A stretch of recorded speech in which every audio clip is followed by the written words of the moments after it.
દાખલો એમાં એવું છે કે એક શહેરની વસ્તી 20,000 છે અને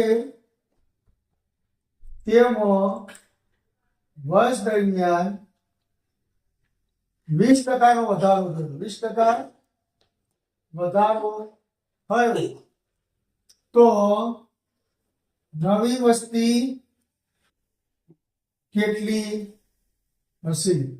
જો એક શહેરની વસ્તી કુલ હાલ 20,000 હતી. કેટલી હતી? 20,000.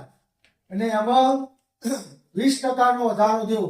એટલે આપણે હંમેશા કીધેલું હોય કે જ્યારે ટકામાં આપેલા હોય ત્યારે 20 અહીંયા મૂકવાના, ટકાવાળી એટલે 100 નીચે આવશે. 20 ભાગ્યા 100 કરી દો એટલે ટકા નીકળી જાય. 20 ભાગ્યા 100 કરો એટલે ટકા નીકળી જાય. હવે આપણે આ શૂન્ય દઈશું, બે શૂનો. હવે કેટલા આવશે? 2 દુ 4. ના બે શૂનો હતી તે કરીશું 4,000.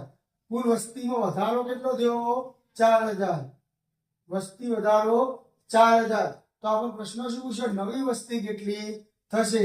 તો 20,000 વત્તા 4,000 બરાબર નવી વસ્તી 24,000 થાય. આ કુલ નવી વસ્તી. આ યાદ રાખજો.